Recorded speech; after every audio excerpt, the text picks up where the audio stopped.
ان کے دل میں ایک بدگمانی پیدا ہوئی، یہ کیسے فقیر ہو سکتے ہیں کہ ہم تو ریاضت کر کر کے ہماری ہڈیاں سوکھ رہی ہیں، ہمارے گوشت گل گئے ہیں، ہماری چربیاں پگھل گئی ہیں، اور یہ مست آرام سے لیٹے، کیسے درویش ہو سکتے ہیں یہ؟ بسم اللہ الرحمن الرحیم۔ اللہم صلی وسلم علی سیدنا محمد وعلی آل سیدنا محمد کما تحب و ترضی بن تصلی علیہ صلی اللہ تعالی علیہ وسلم۔ دوسروں کو حقیر جاننے والا سب سے بڑا حقیر خود ہے۔ کسی کو اگر ہم حقارت کے نظر سے دیکھتے ہیں تو سمجھ لو حقیر وہ نہیں، ہم خود ہیں۔ حقیر آدمی کی نظر میں ہر کوئی حقیر نظر آتا ہے۔ حقیر آدمی کی نظر میں ہر کوئی حقیر نظر آتا ہے، اور پارسا کی نظر میں ہر کوئی پارسا نظر آتا ہے۔ کسی کے تعلق سے بدگمان ہونے کی جو نحوستیں ہیں بہت ہی زیادہ ہیں۔ ہم لوگ بڑی آسانی سے اپنی عبادت و ریاضت پر ہمارے اندر ایک تکبر و انا جیسی بیماری جو پیدا ہو جاتی ہے نفس کے اندر، اگر اللہ کے فضل و کرم سے کچھ ریاضات و عبادات ہم کر لیں گے تو دنیا میں ہر کوئی شخص ہم سے کمزور ہی محسوس کرتے ہیں کہ یہ ہم سے زیادہ عبادت نہیں کر سکتا ہے۔ یہ وہ غلط فہمی ہے کہ جب تک کہ حقیقت سے پردہ نہ اٹھے آپ سمجھ نہیں سکتے ہو۔ بعض اوقات ایک آدمی مجاہدات اور ریاضات کرتے کرتے اس کے جسم میں صرف ہڈی ہی رہ جاتی ہے اور حاصل اسے کچھ نہیں ہوتا، یہ بدگمانی کے وجہ سے۔ ایک واقعہ درج ہے کتب تصوف کے اندر، ابو مسلم فارس رحمۃ اللہ تعالیٰ علیہ بھی ایک بزرگ گزرے ہیں جو خود کو بہت ہی زیادہ عبادت و ریاضت میں اپنے آپ کو مصروف رکھتے تھے، یہاں تک کہ بہت کمزور اور لاغر ہو گئے، ایک دم کمزور اور لاغر ہو گئے۔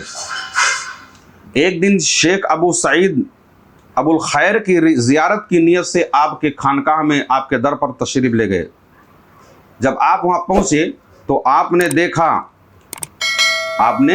دیکھا کہ آپ جو ہے ایک تخت جو بہت عالیشان تخت ہے اور ایک بہت ہی اعلیٰ نسل کے کپڑے کا مسند ہے اور ایک بہت ہی عمدہ چادر اوڑھے بڑے آرام سے آرام فرما رہے ہیں۔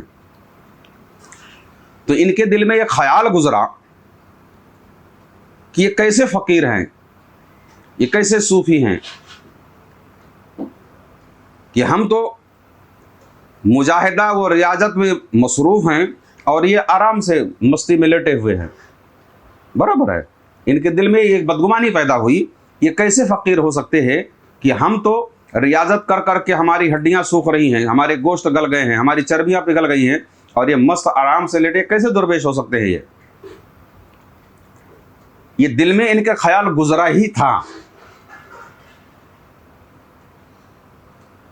بات سمجھ آ رہی ہے؟ یہ خیال ان کے دل و دماغ، ان کے دل میں یہ خیال ان کے دل میں آیا ہی تھا، تو فوراً حضرت جو ہے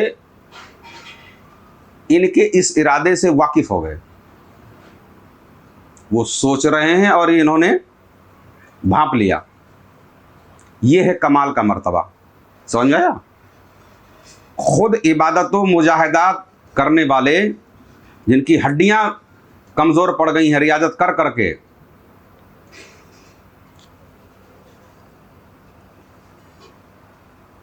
اور سامنے والے کی حال یہ ہے جو مست آرام کے بستر پر لیٹے ہوئے آرام کر رہے ہیں، مگر ان کے دل میں جو خیال گزرا تو فوراً حضرت نے کہا کہ اے ابو مسلم تم نے کس کتاب میں پڑھا ہے کہ خود پسندی اور خود نمائی درویشوں کا سیوا ہے؟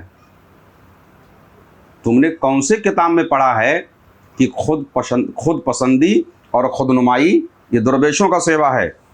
ہم نے سب کچھ، آپ فرماتے ہیں کہ ہم نے سب کچھ حق کے نام پر دے ڈالا ہے، تو ہم نے عزت، ہم نے جو کچھ ہمارے پاس تھا سب ہم نے اللہ کے راہ میں دے دیا، تو ہمیں عزت کے تخت پر بٹھایا گیا ہے، ہم نے سب کچھ ترک کر دیا ہے، تو آج اللہ تبارک و تعالیٰ نے ہمیں عزت کے تخت پر بٹھایا ہے، اور تم نے اپنے نفس کو دیکھا تو تخت کے سامنے چھوڑ دیا گیا۔